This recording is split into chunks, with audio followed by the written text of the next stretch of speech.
Welcome to a special interview episode of the Retro Adventurers. This is Jason Compton. I'm going to keep the intro as brief as I can. Long story short, some months ago, Ken and Roberta Williams contacted the podcast and said they were interested in an interview.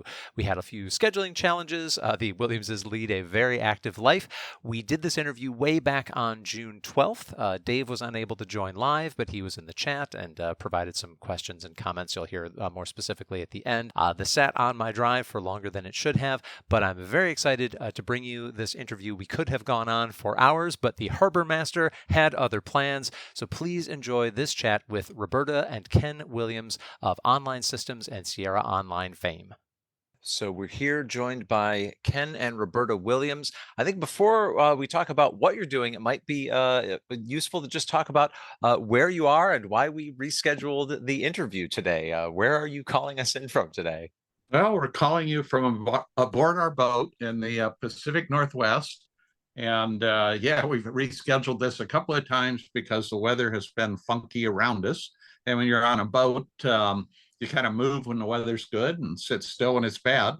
And currently we're in kind of gloomy, ugly weather waiting for an opening to get out of here. But yeah, no, for a long time after we sold our company, Sierra, we retired and spent most of our lives on a boat going around the world. And then we went back to video games, but now it's supposed to be summer, so we're kind of on the boat again. In the Pacific Northwest. Yeah, well, the northwest corner of the United States, right on the Canadian border. Well, it's a nice boat, but it's not. It's a little boat. It's a little-ish boat, but comfortable. Because I admit I had some idea that was how you'd been spending your time since the exit from Sierra. So I did not personally have Ken and Roberta Williams return to the gaming industry on my 2020s bingo card. How did that come about with Cygnus Entertainment and your new Colossal Cave? What was the impetus to work that into boat life? We somehow get boat life involved in us all the time. We manage and have managed over the years to just do it and make it work. We have all the computer and internet connections on our boat, and we have had for 22 decades back. So we always just make do, and we can keep going and doing both. Blogging or doing our computer work or gaming or while boating. We just put it together and make it work. But the impetus for Colossal Cave, that's the new game, and it's I can't believe we're still working on it. We actually started down this road in, I believe it was 21, or was it 22? Do you remember? Well, it's over 2 years. Yeah. So I think it was 21. Yeah, I'm pretty sure it was. It was 2021. And it was the lockdowns for COVID and all of that was just happening, just beginning. And our boating life was put on hold because, it was hard to get out of the country, hard to get back into the country. In fact, it was, we couldn't even get up into Canada. And right now we're in the Pacific Northwest of the state of Washington, and that's where we live. And we couldn't even get up into Canada for like 2 summers in a row. And so we were just sitting around and, we were looking at what was happening. And Ken, I think maybe out of sheer boredom, was decided that he wanted to learn how to program through. I wrote my book first, and that's what got me kind of thinking about games. Can't forget that. You wrote a book. We sold Sierra. We were kind of fried, so we didn't. Because it was kind of a rough experience when we sold Sierra. So we kind of really went away from games and didn't think about games, didn't hardly go in a computer store, didn't do much of anything for almost 20 years while boating around the world. And then when we were bored with COVID, I wrote my book, and that got us thinking about games again. Well, and I wrote a book too. That's true. I did. But not it had nothing to do with computers or computer games. It was just a historical novel based on a very, very boring subject, I think. Well, I don't think, but based upon the history of the migration of Irish, the mass migration of Irish into the United States in the mid 1800s and early 1900s. But we'll lay that aside.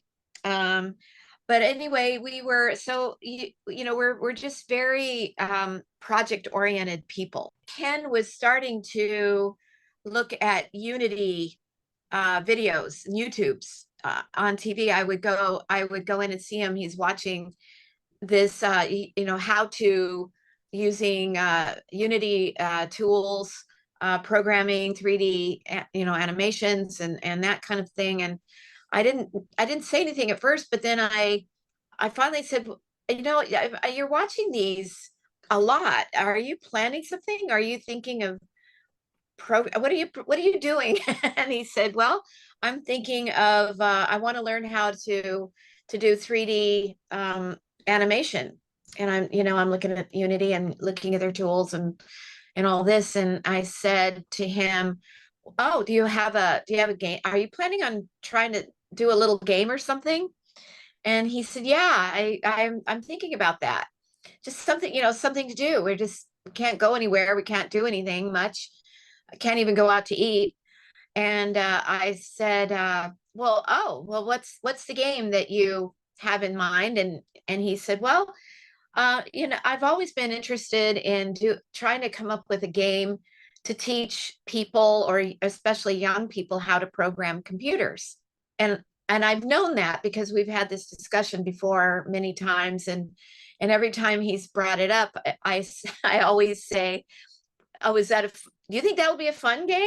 Because to my ears, learning how to program is not fun, but I'm not a programmer. So I guess if you love programming like Ken does, and many, many people do, you probably would find it fun. But I questioned that, and he seemed a little perplexed that I would even question such a thing. And he said, well, I think it would be fun. So I go, okay, and then I don't know, for some reason, after we had that discussion, the old text game of Colossal Cave, which originally was really called just Adventure. That's in the 70s, that's what Will Crowther called it, was Adventure. And it could be found on many IBM mainframe computers around the country, and universities and certain large corporations in the late 70s. And it was always, in some secret game folder on these corporate or university mainframe computers that you would find it, where there were some games tucked in there. And one of them would inevitably be this game called Advent, ADVENT, for short for adventure. Pretty much everybody knows the story of how I played the game. Ken had been working as a contract programmer back in 79, 80 to earn a little extra money, and found Advent on the, I think it was Children's Hospital of Los Angeles, California, and showed it to me. And I began playing it, became obsessed with it, had to play it, had to solve it, did, and then decided that I could design my own game after playing it, because I didn't see anything else. Scott Adams had his games. I did play his games, but that was it. It was either Adventure or it was Scott Adams games. I played all of his games and then said to myself and to Ken, I can't believe that I am this obsessed by something I had never seen before. I loved it, and I wanted to create my own game, which started Sierra with Mystery House. But back to why we got into doing this game again is I suddenly, because of the history of Ken and I creating our own game because of my obsession over the original adventure, text adventure, it just popped into my head when he said he was thinking of doing a game. And it might have been a little bit in my mind.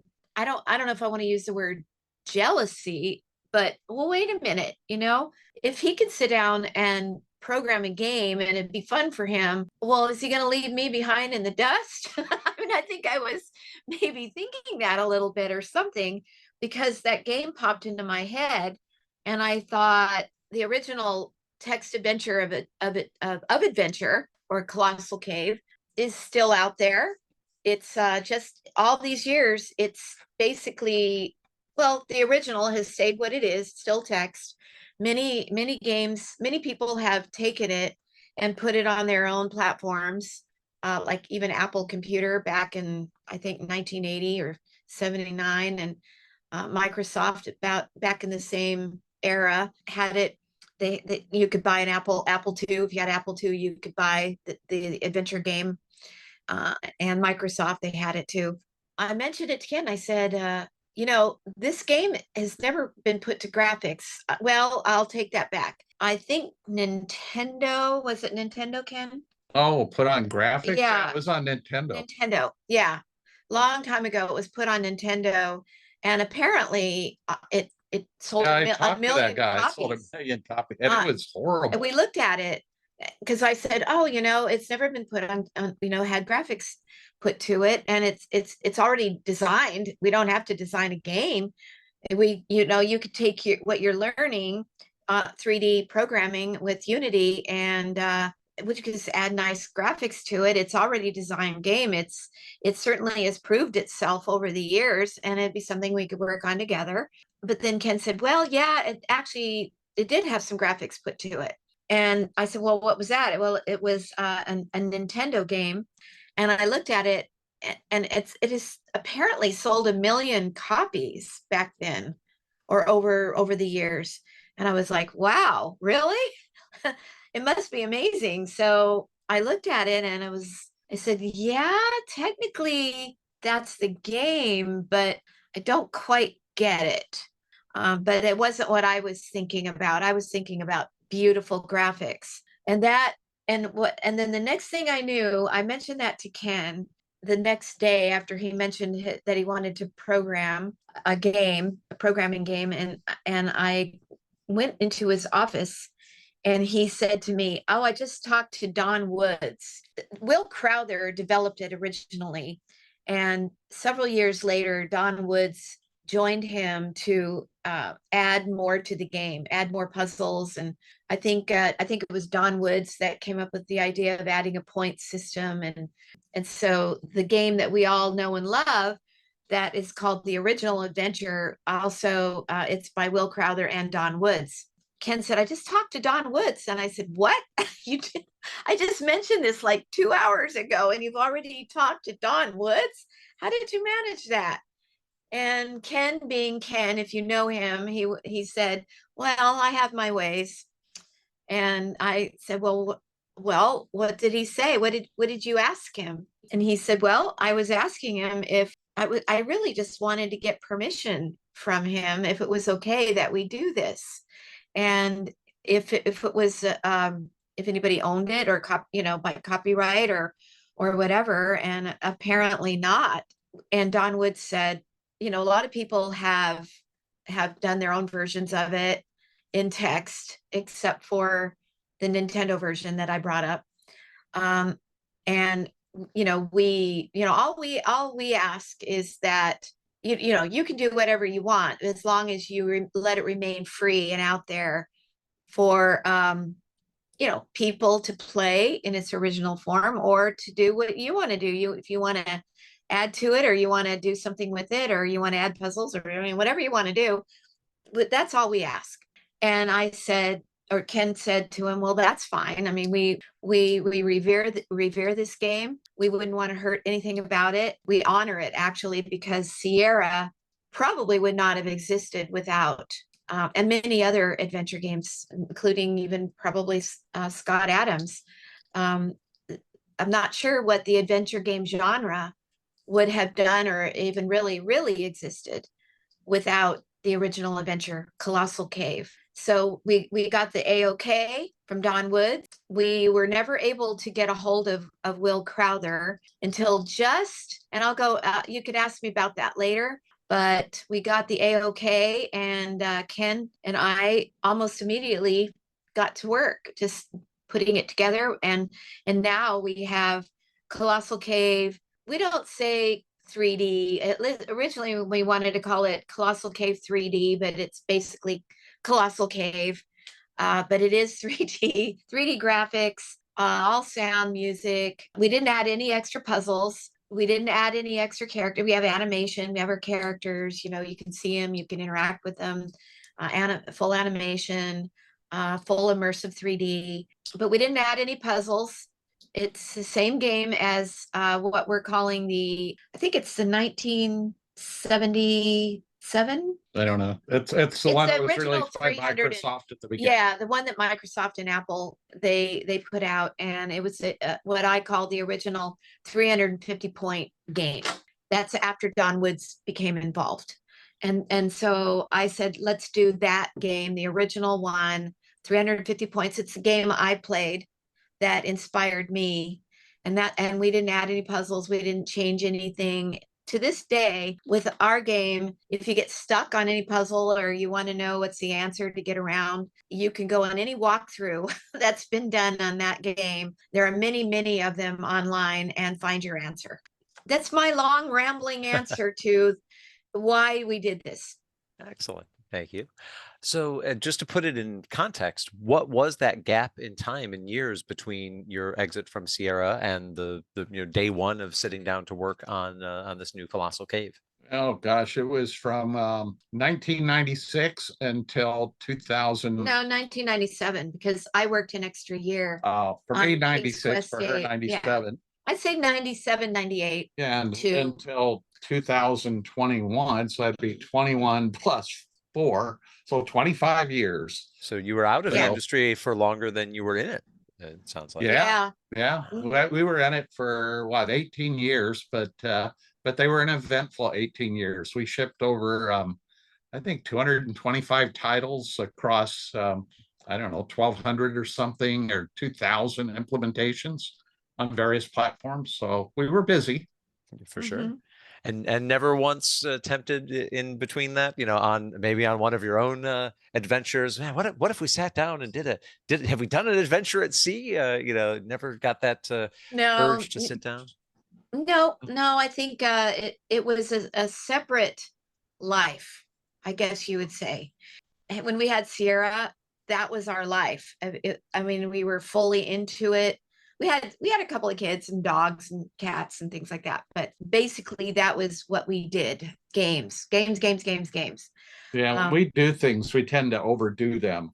Even in boating, we kind of got a second 15 minutes of fame where I wrote several books about boating, and we were featured on lots of boating magazines and boating videos. Yeah, we're kind of famous in marinas around the world. And then when we went back into games to do Colossal Cave, it was like we went into a black hole. For 2 years, we were head down doing nothing but working on the game. And we're just now kind of coming out of that. Yeah, we're actually still working on it. Because Ken wanted to put this game on every platform we could think of where it would work. We even just finished up putting it on iOS and Android.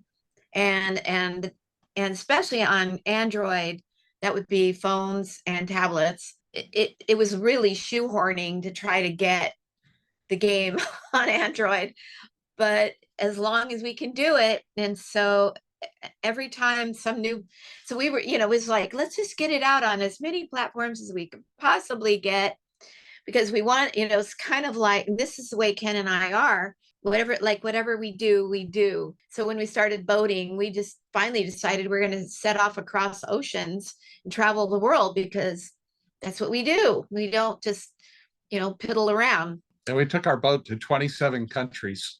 But as far as Colossal Cave and still working on it.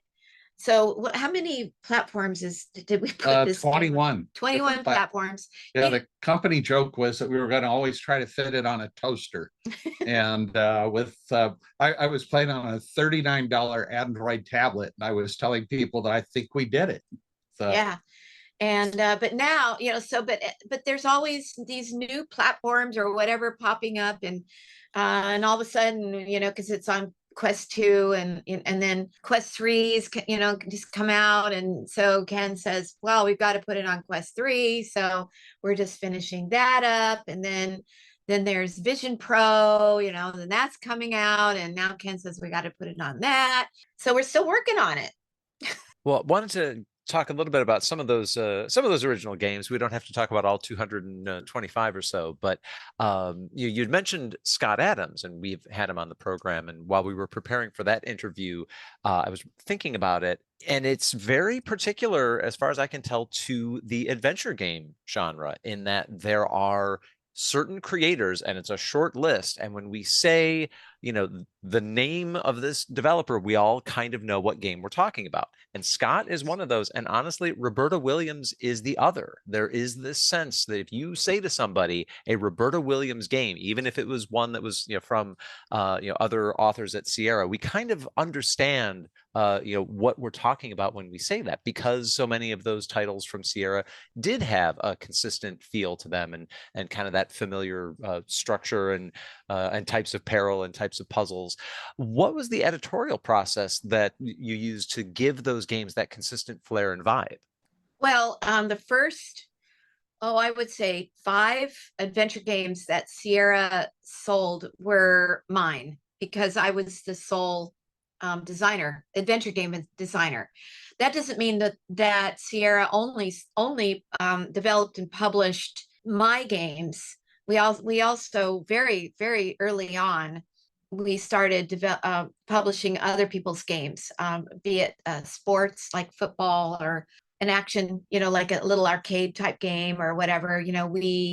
We were publishing other people's games because we were getting submissions, and if we looked at them and thought they looked good, we would publish them. So early on, Sierra published many games, but as far as the adventure game genre, the first 5 games, which I probably did within about a 2.5 year time frame, the very beginning, from 1980 to like 82, maybe somewhere in there, were mine, because I was at the time developing, the adventure games that the way I see it.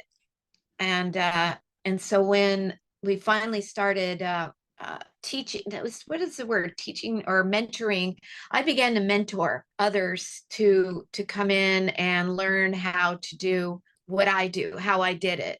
And at that point, because they were learning from me, they kind of followed the same path. But we also, and I'll let Ken talk about this, we had an adventure game creator or adventure game engine that Ken created.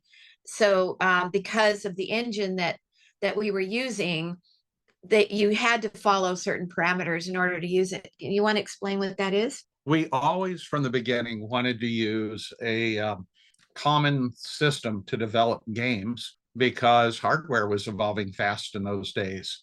Yeah, early 80s, the yeah, early 80s. From one 6-month period to the next, you would see the hardware evolve. The speed would change, capabilities would change, disk storage would change. I mean, our first game came out on a 80K floppy. And when I was developing it, I started working with a cassette tape drive and thought it was kind of amazing that floppy disk came along. With hardware moving that fast, we needed a platform independent language. And so from the beginning, Sierra kind of had one. And that made a lot of the games look alike, which in some ways was kind of good, because people like to have a consistent look and feel. And Roberta kind of set the standard, and our other designers followed suit. I don't know. What else could I tell you about that? Well, I think that even having the shared engine, that makes sense as motivation. But I guess how we got to the sense that the way that stories are told, the way that death comes in games, Okay. the flavor of the puzzles, that seemed to have a very strong authorial or editorial voice at Yeah. Sierra that even some other companies didn't have. So was there more to it than just kind of, and I think you touched on that a little bit, Roberta, when you talked about, mentoring new authors as they came in. Was there an editorial process beyond that? And, keeping in mind that, your company was in many ways defining what this genre meant for quite a long time. So just what some of those tips were, so that when you bought a Sierra, something Quest game, yeah, there were different authors behind Space Quest and Quest for Glory and things like that. But they had that feel, so that today when we look back and we say, oh yeah, those Roberta Williams games, we know what we mean, even though there were other people working on them. Yeah, that would be true. Is that at the beginning, I guess I set the standard of how you approach designing a game such as that, such as the graphic adventure games that we had back then, and so I set the standard. And the other thing is, and I mentored many, not all, but many of the different authors we had for their adventure games that did have that feel. So because and the thing is, it's not easy to develop an adventure game with a story. And I've tried to explain in times past, to put a story together, but have it be a game or have it being interactive, is really not that easy. If you take an author of books like Jane Jensen is a good example. Jane Jensen is very, very talented. She came to us as a published author of her books, and she was but she also was a big Sierra fan and a Roberta Williams fan, and she really wanted to learn how to do it. But she had her experience of writing and storytelling was strictly from writing books, meaning you have a story that is just linear. It's just a linear story as anything, a movie. If somebody tells you an oral story or you read a book, it's all linear. You have no choice as a viewer or the listener to go with it. That's it. You just go with it. But to take a story and make it interactive, you're in essence breaking it up into parts and pieces. And when you have an author who's used to writing a straight story, that concept is very difficult to overcome. And I worked with several authors of books, like for instance, when I did the Colonel's Bequest, the first Laura Bow game, I wanted that to go on as a series. Unfortunately, it only was able to do two of the Laura Bow series, the Colonel's Bequest and the Dagger of Amun-Ra.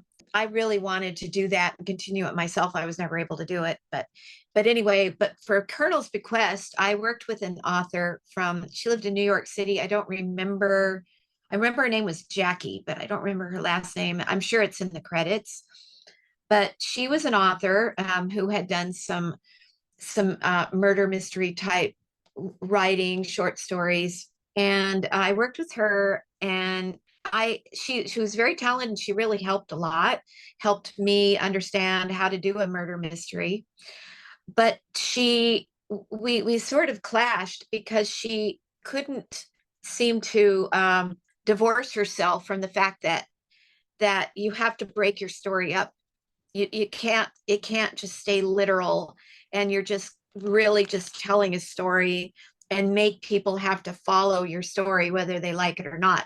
In other words, they can't go and explore. That was very difficult for her to understand. And I found that to be true with other authors who were very talented in writing, but that's where it gets difficult, is how do you take a story? And that's one reason why in adventure game stories are not always, I wouldn't say they're the best storytelling in the entire world, because of the very fact that you have to break them up. You have to break up the story. And it's not an easy thing to do that, because you get started with the story. You give the player sort of the beginning, here's where you are, and then here's what you're expected to do. So you're kind of given your goal to a certain extent at the beginning. So at least you start out with at least a little bit of an idea of what you're supposed to be doing, and then you follow the storyline. But to break that up and allow the player to explore and figure out some stuff on their own and get some objects and then, but it's like, well, how do you come back to the story? And that's where it gets tricky. And I think I figured it out pretty well. And so the authors that went on and became famous in their own right, like Jane Jensen, she quickly caught on, and I think she quickly did because she came to us already as a Sierra fan, and having played our games and my games, so she already kind of got it. But others were never able to really get it, and I sometimes look at some of the adventure games that are out there today, and I've been told there are some really good ones, and I've written them down, and I've been meaning to play them. I really have, but between boating and working on Colossal Cave, I haven't had a lot of extra time. But I am told there are some really good ones where they have integrated story and exploration really well. But I've looked at others where they still seem a little bit, while they're sort of leading you on, because they're really trying to stick to the story, and you just kind of feel like you don't have as much exploration you could do, or you get stuck watching a lot of cutscenes, which is nice. You get the story, but you're not playing a game. It's tricky. So it could be that the reason there's a lot of familiarity or unity with the old Sierra games, is because I was pretty strict with, basically, this is how you do it. You have your story, and this is how you put it together with interaction and exploration, and this is how you do it. Yeah, and those linear versus open world conversations, right? Those are still going on in game design, 45 plus years later. Yeah, I mean, and because then that's the other side of it, which I didn't really touch on. When you are an author and you really want to stress your story, it's not easy to do. It's really not easy to do.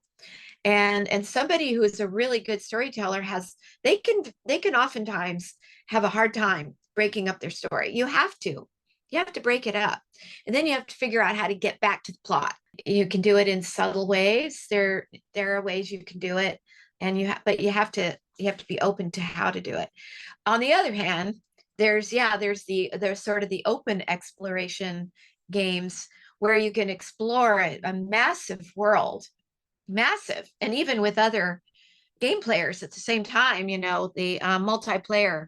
I don't think you really get much story in those, because the more you allow exploration and just wandering around and exploring a huge world, the harder and the harder and the harder it gets to maintain any kind of story. And then you add multiplayer to it, where you wander around with a group of people and you meet other people and you go, hey there, I haven't seen and talked to you in a while, and you're texting or whatever you're doing, chatting. It's almost, I have really racked my brains over the years trying to figure out how you could do, say, a multiplayer adventure game in the way that I think of it. I have not been able to come to any resolution on that. It's just, people walking in and out of it, several people trying to play it at once, beyond the RPG aspect of it, which is really kind of a different game. I've never been able to really come to any good conclusion about how you would do it. Wanted to go back to something that you said, Ken, when you were talking about how the hardware would change so fast, and starting out when tape storage was more common, because that is something we cover games that are old enough, and Scott Adams was in the earlier days publishing these, where they were distributed on tape. They were designed so that they could be memory resident on a 16K machine, and all of Sierra's adventure games, at least from the word go, were disc only, which, at the time, 1980 or so, that was not necessarily a given. So you were, in a sense, you're kind of targeting the high end of this emerging market. Was there a particular reason you went that direction, while Adventure International and certainly some other designers out there were content to design more for the bounds of tape?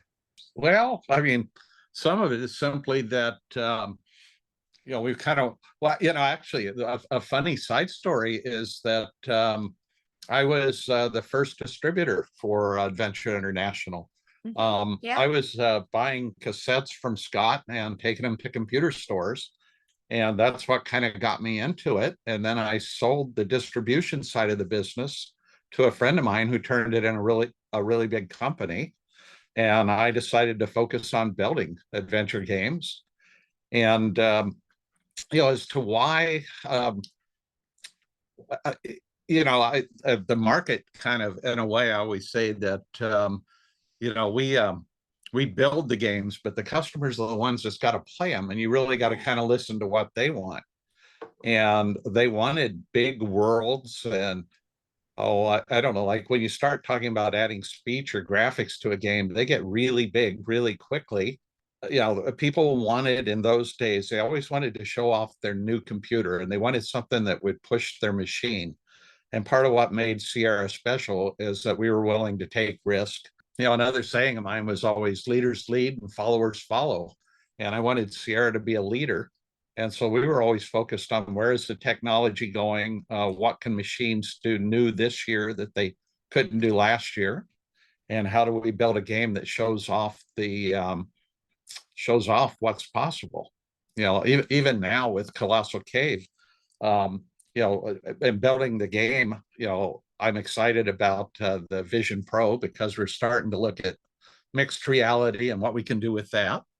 And it's always more fun to kind of be on the cutting edge. I guess a long answer to a short question. That makes sense. And I think that then leads into, I just doing some kind of back of the envelope math, because Sierra departed the text input only space fairly early on. And if I've got my dates right, that means that Sierra had exited text parser only before companies like Synapse, Broderbund, Mindscape, Activision, Electronic Arts had published their first parser adventure games. So they entered after you'd said, what, we're out. What did you think of their decisions, as you had said, we're gonna lead, we're gonna go to the King's Quest AGI interface, which I hope we'll talk about. You'd left text inputs behind. They were still joining. Was that the leader follower thing, or was there more to it? No, I think it was leader follow. People followed where Sierra went because we were successful. What's funny is Sierra was located up in the boondocks, the Yosemite National Park, with the nearest other software company probably 200 miles away. And I liked it like that because I wanted my people not to look at competitor products. I thought that was really important. I wanted people to kind of focus on where we were going, not where other people were. And other companies didn't have that philosophy and would study Sierra because of our success, and a lot of their products looked like it. So overall, though, it worked out. Well, I think I'll add to it also the answer to that. When we first developed Mystery House, it was following on from my playing the original adventure, Colossal Cave, and then Scott Adams games, which were text and parser based, just as the original adventure was. And Ken and I decided that what we were going to do, if we could, and Ken, he's an amazing programmer. And that's probably another reason why we were able to do some of the future development, because Ken is really, honestly, is an amazing, he's really a genius. He's one of those genius programmers. But also, when we developed Mystery House, we decided to add graphics to it, which was unheard of back in the early 1980, not 1980s, but in early 1980, like January, February 1980, it was unheard of. All games, other than maybe, like Atari, where you have Pong, you have a little couple of pixels moving around that you could try to kill or get or whatever on your Atari set. Other than that, all games were text form in one way or another. So by the idea of adding graphics to an Apple II was unheard of. But Ken, being the super programmer that he was and still is, he was able to figure it out. And with my wonderful artistic skills, I was able to do amazing graphics for the Mystery House. I say that in jest, but regardless, we were able to do that. And what we learned is when we did Mystery House and we added our very simple little graphics to it, we took it to some of the very few computer game or computer stores, personal computer stores that existed in the Los Angeles area at the time. And I think there were 4 or 5, and that was it. We took our little game to these couple of computer stores to show them what we had done, and because we wanted to ask them if they would let us sell them in their stores. And we took them in, and we said, well, we got a little game, can we show you? And they said, okay, come over here. And we put our little floppy disk into their zippy Apple II computer with a little hard drive, and we put it in, and up these graphics came, our simple little graphics. And there would be other people in the store, and they'd go, wow, they would go, wow, look at that, and people in the store would come about, and they'd say, how do you play this? And I would start to show them how to do it, and we would get people just crowding around looking at it. They just couldn't believe they'd never seen actual graphics, no matter how bad they were, on a computer screen. All they'd ever seen before were just text or moving X's and O's or whatever. And so we learned from that experience that you always want to be on the cutting edge, or you want to show that something can be done on your computer. And a lot of the things that we did with Sierra over the years is we would take a technology. What was that sound card or the MT32? Yeah, the MT32, which was a sound. Yeah, we were the first ones to do MIDI music and games. Yeah, but that wasn't available on computers until we developed it for, or was it King's Quest 4 or 5? It was either 4 or 5. One of the two. Yeah, that we developed it. We took this and added this card. I mean, you could still play it without it, but with it, you had this amazing music for the time. And again, people just in droves, they went and they bought this, made a lot of money for, what was the name of the company? Roland. Roland, yeah. Yeah. It made a lot of money for them. People in droves went to buy this sound card and that they had, and just so they could play the game and hear the music. And again, that started a whole new advance in sound and music for computer games. It's kind of like if you pick the right technology and you do it and you spend the time and effort, and you've got a really great programming team that can do it, that's how you grow. Wanted to talk about that move from the original parser games to King's Quest, to that AGI interface. And thinking of it now, that's a time when you kind of could have taken things in any direction you wanted, I guess within reason and the constraints. But what we end up with is a world where you're navigating graphically, kind of pixel by pixel, but there's still a lot of that text input, the parser input. Do you think in hindsight, was that more a matter of catering to what players were used to, because that was still how they thought about verbing the world, if you will, like what action Mhm. they're going to take. Was that what you and your designers were more used to, or was it a combination of the two? It's not until the late 80s that we get to, everything's point and click. The verbs are kind of boiled down into what we can, we click on this, we click on this, and then something happens or it doesn't. Was something like that in the works and or a possibility, and we kept the parser for some other reason, or was the market not ready to let go of that text input at that time? That you can blame all that on me. Well, there are people I think today that probably think that we should have developed the parser, more and more and more and more.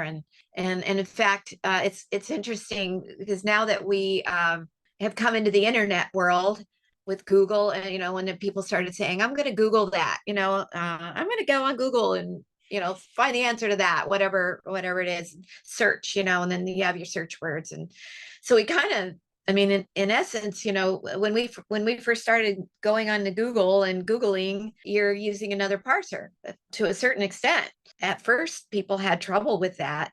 The whoever you are, but over time, we've all learned how to do that, and we just naturally do it now.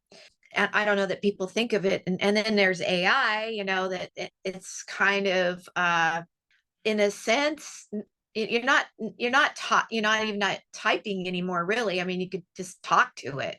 It's just a talking thing, and the better that the interaction can be between you and the computerized source that you're trying to deal with, whether it's Alexa or your Siri or a game or Google or whatever it is. We're all kind of doing it now, but at the time, people, you had to type, and not everybody. Now, people today type better than they did back in the early-ish mid 80s.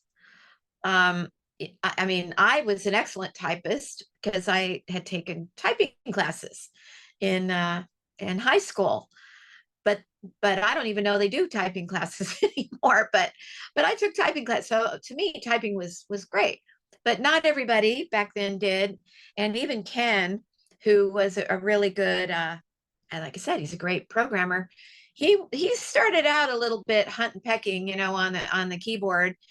And even today when I watch him, when I type, I do it properly, because I was taught where to put my fingers on the keyboard, and then how you move your fingers up off the key and then you put it back on the key, and all that, which may not make sense to what I'm saying to many people, but Some of us remember home row. Yeah. Okay, some people know what that means, what I'm trying to describe. But Ken never learned how to properly type. And so when I first met him, and he'd go on and he was showing me, he was typing in his programming code, his I noticed that when he would type, he doesn't do that so much now. He's figured out his own way of doing it. But what he would do is when he was typing, his eyes would go immediately, they'd flick quickly from the screen to the keyboard, the screen to the keyboard, screen, keyboard, screen, keyboard. In milliseconds, his eyes were constantly going up and down, up and down, up and down. So he could see where he wanted to put his finger, the next one to type in. And he got really fast at doing that, but he always had to keep looking down every keystroke at his fingers to make sure he got it on the right key. Whereas if you know how to type properly, like I did, you could be looking at the ceiling, you could be looking, over out the window or whatever, and your fingers are always going to go in the right place because you learned how to do it correctly. Well, because of that, and this is it's kind of a long story and kind of trite sounding, but this is the truth, is I began to notice the thing that everybody was trying to do at the time, and what's the name of that company? Not informatics. That's where you were. Infocom. Yeah. Ken was working at a company called Informatics, and I sometimes confuse that. Infocom, they in some sort of weird way, was not weird, but in a way they were big competitors of ours, probably around probably in 81, 82, 83 time frame. They were really excellent. They were very good writers. They had people that knew how to write prose very well. And I will admit that I didn't. I was not a good prose writer. I'm good at storytelling, but in those days, I really didn't know how to write very well. And to this day, people would comment on, or even back then, if they were comparing an Infocom game to a Sierra game, like my game, one of my games, or Infocom game, they were saying that the writing was so much better with an Infocom game, and they could really get into the story and the prose, and they loved that. And Infocom was the thing that they were trying to do to create. I think it was almost like a little battle between, is the adventure game genre going to go the text way with wonderful stories, good prose, excellent parser where you could just type in practically anything and the game would understand you, that's how it's going to feel. A story is much more interactive and you're much more a part of it if we go that route. And that's the route that Infocom thought that was the route to go. And my way of thinking and Sierra's way that we followed, that was my direction, I guess you could say, was no, we want to have a little more sizzle, graphics, sound, animation, all that kind of stuff. That was the direction we decided to go. So there were two distinct directions.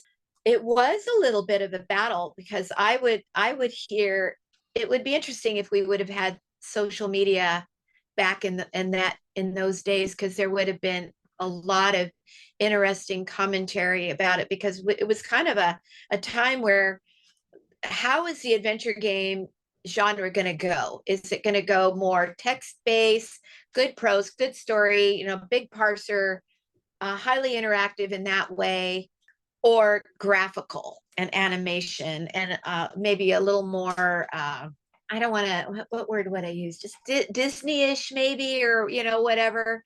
And nobody knew for sure. And so, but the little bit of, not little bit, but in magazines, when there were reviews about an Infocom game or our game, Sierra game, or whatever, you would get both sides of that story depending on the reviewer or the game player that reviewed an Infocom game versus a Sierra game. Which way is the better way to go? And very often the Infocom idea of the way to go was the way to go. That was much, much better, much better. But others would say, no, the Sierra way is better. That's better.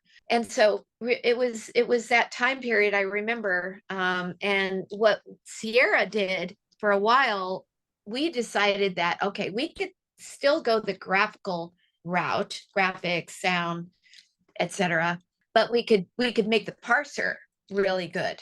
And we did. For a while there, we kept trying, because we started out with Mystery House was 1 or 2 word commands on the keyboard. That's the way it started out. That's the way it was with Scott Adams games. That's the way it was with the original adventure, 1 or 2 word commands on the keyboard. That's how you did it. And we followed that convention for the first couple of games that I did. But at some point, and I don't remember exactly where or when, we started beefing up our parser, where we could type in more than 2 words. So we could type in a simple sentence, with a verb and a noun and an adjective, rather than just 1 or 2 commands. So we started doing that. And then I think we got a little more advanced with it, a little bit more advanced, what you could type in, thinking that was the way to go. But what I noticed is that the more we tried to develop the parser, make it better, we were not able to do as well as Infocom did. They were really trying to be very verbose in what you could type in, almost going like an AI direction in a sense. What I saw was that people that wanted to play our games, many people wanted to play it, were having trouble typing in. They weren't very good at typing. That kind of goes back to my typing thing. People today, because of their personal computers, have learned how to type. So typing is not an issue today, but it was then. And they didn't know how to type. And you also had to type in the right word. And if you didn't know what the right word was, then you would get confused. And I want to do this, but I type this in and it doesn't understand what I'm trying to say. I did a lot of work when we were doing parser to try to put in as many synonyms as I could for words, figuring not everybody's going to use the exact words.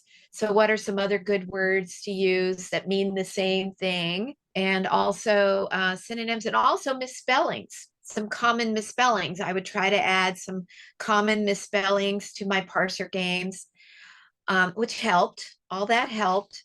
But as time went on, I noticed that people that were playing our games were more the people super into adventure games and computer games in general, or strategy games. In other words, I guess what I'm trying to say is they were starting to look and feel more like what we today might call nerds, maybe a little bit, game nerds, really people really into it and really good at it. And I don't know if what I'm going to say is going to make me sound like a bad person or not, but and this was kind of me, I have to say, I felt like I wanted more people to play my games. I wanted more people to see them and play them and enjoy them beyond the really good adventure game player that knew what they were doing. I wanted to be a little more accepting of the mass market. And I kind of was thinking in terms of my own mother, that I wanted to show her my games. I wanted her to be able to play them. And she knew how to type, but not well, but she knew how to type, but she just couldn't get past, she didn't know what to say with the parser game. She would get stuck, and I would say, no, Mom, no, type this in, type that in. And other people too that I really cared about and wanted them to see my games, and they would just give up. And that frustrated me. And I began to think there must be an easier way. There's got to be an easier way to get people in easier without them struggling to be able to play a computer game. Why do they have to be so hard? And that was what I was thinking. Why does it have to be so hard? So I'm the one that came up with the idea. And now point and click was not my idea. That idea was Steve Jobs with his Mac. That he came up with the idea of the mouse and the point and click. So I love that idea. I thought it was a great idea. So it's, why can't we take the mouse and why can't we do an interface with it? And then I had to think in terms of, how do you take something as complex as an adventure game with all the things that you can do? And we were trying very hard to put a parser to it and make it more and more. You could do more and more things and interact with it more and more with a parser. How can I take that? Getting objects, using objects, exploring, talking to a character, whatever. How can I take that idea and winnow it down to using a mouse?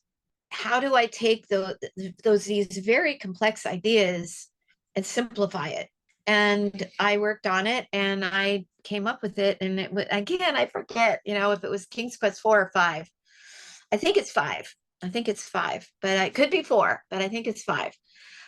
Where we came out with the point and click with the mouse interface, and we rejected the parser, and I got a lot of flack for it.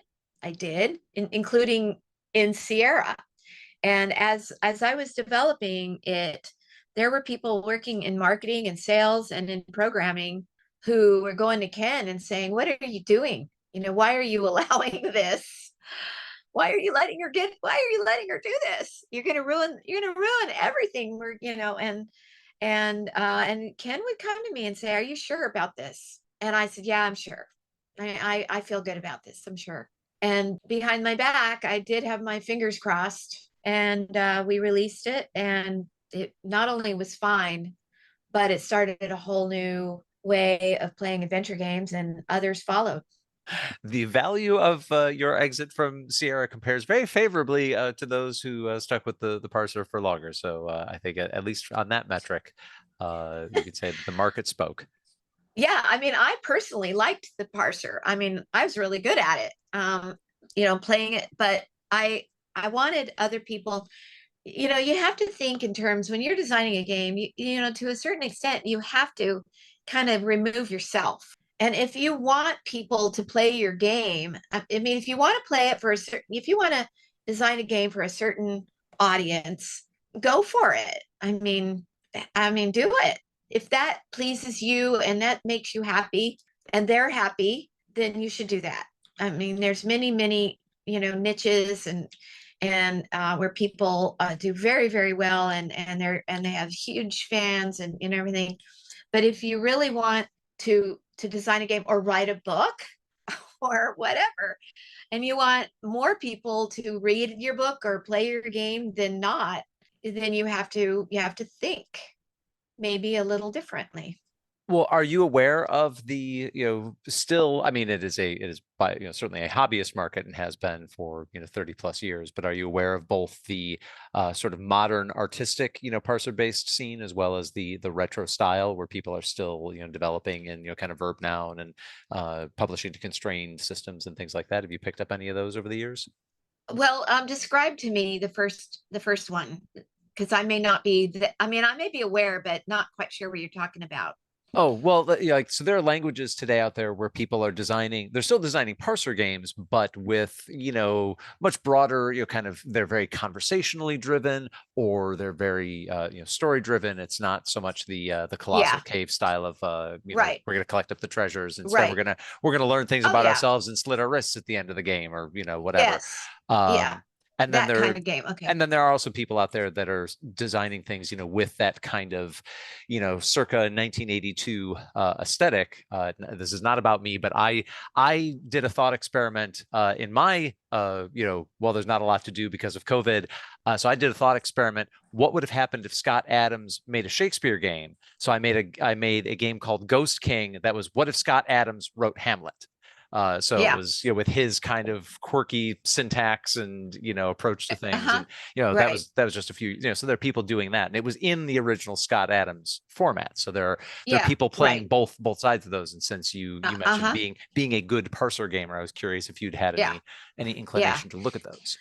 And was the game that you did was at the Shakespeare, or that your idea, was it all text too? Yeah, it was all text. Okay, it was done. okay, It was actually done in the Scott Adams format. So like you could play it with the same thing that you played Adventureland or Mystery Funhouse or whatever. Right.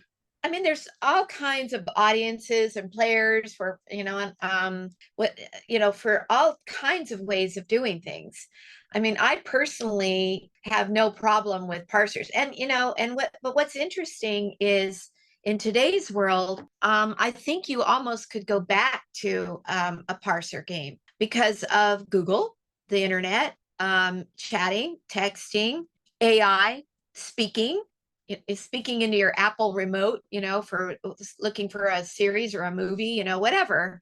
You still have to kind of figure out the right words to use. I mean, it's not perfect, but with AI, it certainly is going to be perfect, if not almost there now. And people know how to type much, much better. So there is the aspect of then and now. So then people who were willing to type and full sentences or several sentences strung together, or I don't know, maybe even a short paragraph that a parser game could understand and do what you want or answer you back, logically and with thought and all that kind of stuff, and move the story along. I mean, that would be great. But in And that's where I think like Infocom was trying to head down that path. But the problem is, in those days, we're talking about the early 80s, the personal computer was not in every home yet. I mean, it was growing fast, but it was not in every home yet. And so not everybody was good at typing, and not everybody wanted to learn how to figure out how to communicate with a parser and how it worked. And adventure games also are slower paced games. You have to think about them. You have to really examine where you are within a game. You have to listen, you have to look, you have to investigate, you have to go back and forth, and you have to try things over and over. And a lot of people think that's a lot of fun. I do, but not everybody does. And there's a reason why arcade games are so much more popular, or even action adventure games where you're running and jumping and shooting, and minions are coming after you, and you better hop up on this bridge, or off the bridge or whatever before they come and get you. And you can still get objects and use them, and you can still do, a lot of those things, but a little more hand-eye coordination. People are more willing to do those games, and they're huge I mean, let's admit it. I mean, they're huge sellers. Or where you can just explore a huge world and meet people, and or you could build houses, and you can get, you know what I mean? Those are mass market games, and the interfaces are generally fairly easy. If you want to do an action adventure or a level game, and you just have to kind of be patient and just kill a bunch of minions, or coming at you or whatever, until you have a certain amount that you got, and then you get to the next level, and then there's different ones added, and those are different kinds of games.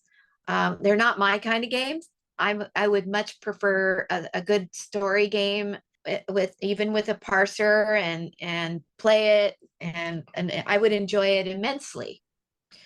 But you kind of, if you really want to do a game where, the more people that can play it and enjoy it, the better. You have to think a little differently. Well, we've noticed that you've mentioned the idea of a voice-driven game a few times now. Is that a frontier that particularly interests you? Is that something that you're looking at developing to next? Oh, like Siri or something, you mean? I'm picking up on what you're laying down. I feel like you've mentioned it a few times, so we're trying to see if Oh, I you're, don't, you're yeah, I mean, yeah, but then, when you do that, you're back into a parser again. I don't know if with Colossal Cave, I stuck with the old point and click. So those who want to play it, and I hope they do, it's a beautiful game. It's the same game as the original. So if anybody out there in the retro adventure world, want to really see what the original adventure game was, but you don't really want to play it in text, play our game. And it's on 21 different platforms. So almost everybody has platform, a computer, a headset, or whatever, game vehicle to play with. You can play it. You can download it. You can play it. But it's the same game. And if you want to see what it is, what was the original and how it goes, it is it. Now, it had a parser, but its parser was very, very simple, very simple. 1 and 2 word commands. And even within that, the words it understood were really not that much. The parser was very simple. It would give you a sense of it. But and it's already designed. So when Ken and I decided we were going to do it, we just really wanted to make it a beautiful game, and really did it in honor of that game. I just wanted to kind of go full circle back to it, and sort of to honor it and to bring it out for today's players, because I think it's a good game. I really honestly think it's a great game. People today, they're beginning to play it. When we first released it, it started out kind of, and I'll get to what you were asking in a second, but when we first released it, and we hired a lot of we had a team of almost 40 people, really great artists and animators, 3D artists and animators, programmers, to help Ken out. I did a lot of the sound myself, not myself, but I mean, I did a lot of sound engineering to it, but also worked with a really great sound guy and animators. So it is really It is really, really beautiful game. A lot of people on our team, they were all, gamers, today's gamers, and many of them had not heard of Colossal Cave and wondered how well it was going to do. They all became very, very much fans of it once they got it and understood what it was. And I would say, it'll probably start off relatively slow because in sales, even though it has a name, and even though Ken and I worked on it, so to give it some cachet and relevance, that it might start off a little bit slow and might even get some relatively negative reviews because it wouldn't be understood in today's market place of games. It just wouldn't be quite understood. And that's exactly what happened. But I said, but I think it's going to gain as it goes along because it is a great game. And I don't mean because Ken and I worked on it, because the game itself really is a really great game. It's older, yes. There are older puzzles and the way it was done. Some of them were done in mazes and things like that today's players, I've been told, don't particularly like. But regardless, I wanted it to be the same game. I wasn't going to change it. I said, I think though that because it is a beautiful game, they're going to try it, and I think it's going to gain in popularity as people try it out. And that's what's happened. Initial reviews were sort of, so, but the reviews have changed. I mean, it gets 4, 4.5, 5 stars all over the place. And it's actually gaining in sales, which I am very gratified about. Anyway, your initial question was if I were to design a game today from scratch. I think that's what you want to know, because I didn't design this game. And we just took this game, a text game, and just added the graphics and all the, the bells and whistles and sizzle and, and all of that we could possibly do to this wonderful game. If I were to do a game, and you have to also remember that the game that I did leave the industry with King's Quest VIII Mask of Eternity, though I kind of in a way don't feel that was the game that I left the industry with, my last game. It's not really, if you read Ken's book, Not All Fairy Tales Have Happy Endings, you'll read through it, and at the ending, it kind of tells the sad story of how, the last days of Sierra Online and me and the game that I was working on, which was Mask of Eternity, King's Quest VIII, and how that came about and sort of the sadness of it all. A lot of people today like that game. I will say modern players actually like it because it does kind of fit in with the modern sensibilities of gameplay more than the older King's Quest. So today's modern, and I always find that funny to say modern players. Modern players seem to like it. I feel that the last game that I left the industry with that is purely, really, really me was Phantasmagoria, where I was really experimenting quite a lot with video, actors, 3D, sound, of course, video, movie-like quality, a much heavier storyline. I feel that was really me at the time, and where I was starting to move, where in my mind I was starting to try to move the adventure game genre that way. What I discovered when I was working on Phantasmagoria, and I was very big into the storytelling aspect of it, was to up the storytelling part of adventure game playing. And maybe I don't like using the word reducing the exploration and gameplay aspect of it. I don't like to say that or think that, but I was definitely interested in upping the storytelling and the script writing. The script that I wrote for Phantasmagoria was 550 some pages long. It was an actual script in a very thick notebook, one of those big 3-ring binder thick ones. And that we all use, the programmers, the actors, the director, the camera guy, at the studio where we did it, the artists, everybody. We used that as the design document. That was basically, I still have that notebook. When I look at it, I go, oh my God, wow, it was big. So I was heading that way, but then we sold the company and then I was out, I was out of work.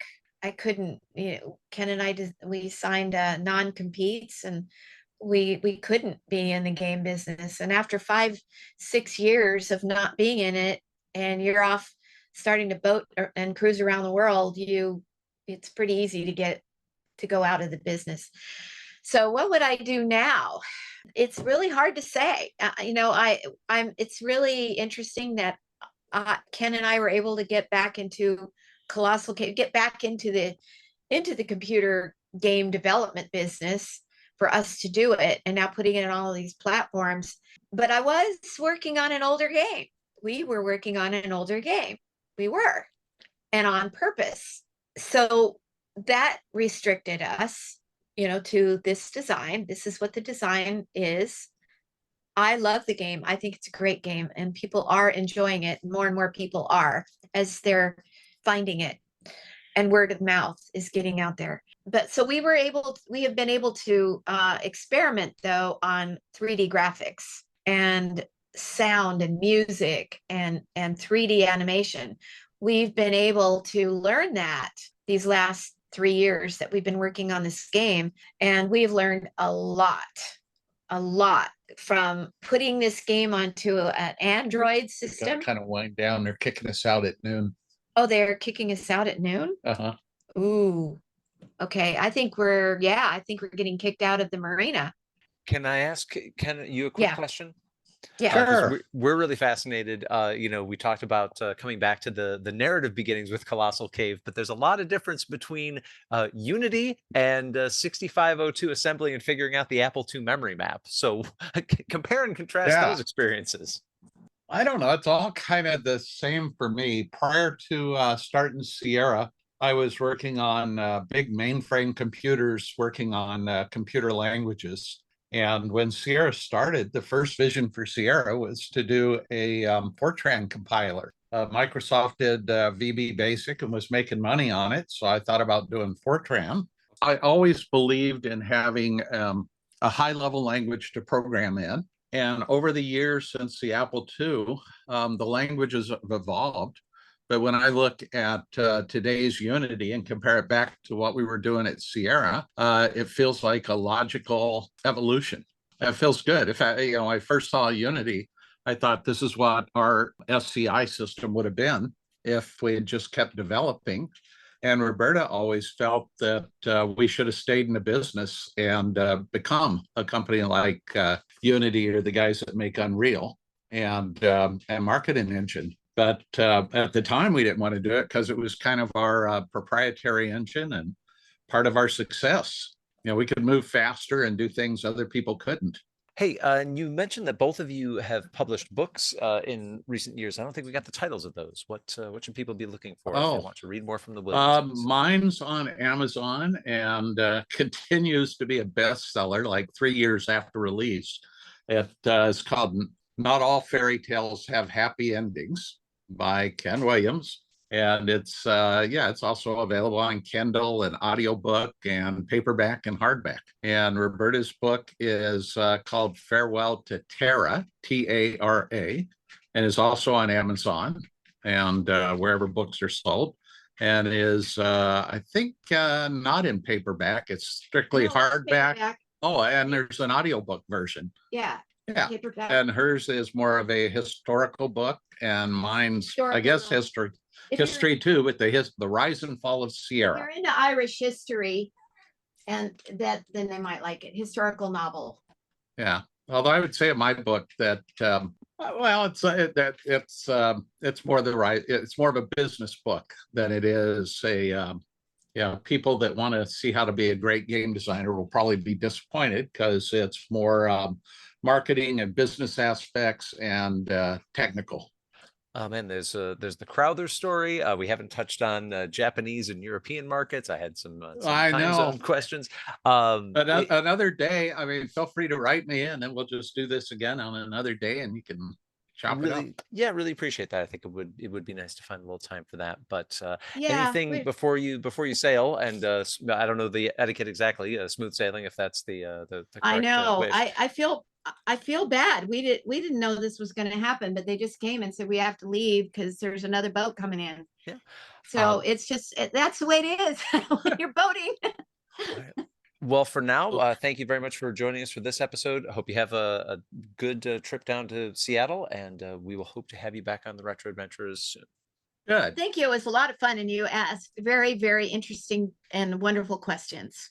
Yeah, Dave enjoyed from here as well. He he wanted to make sure that everybody knew he knows about typing as well. His mother was a typing instructor, actually became a computer instructor after he got into programming, and he wanted to make sure he was heard saying that he thought the choice to come back to the market with Colossal Cave was a very brave choice. Oh, thank you. Yes. Okay. Thank you. Well, thank you, Thank you both. and we'll do this again sometime. Absolutely. Thank you. Thank you. Bye-bye. You've been listening to The Retro Adventurers, a podcast about classic text adventure games. This episode was produced by Jason Compton and Dave Hawkins, with editing by Jason Compton. Please subscribe on your favorite podcast platform, including Podbean, Apple Podcasts, Spotify, Amazon Music, and Podcast Addict. Visit us at retroadventurers.com and follow us on Facebook. The Retro Adventurers is based on a format originally devised by Ben Collier, Jason Compton, and Dave Hawkins.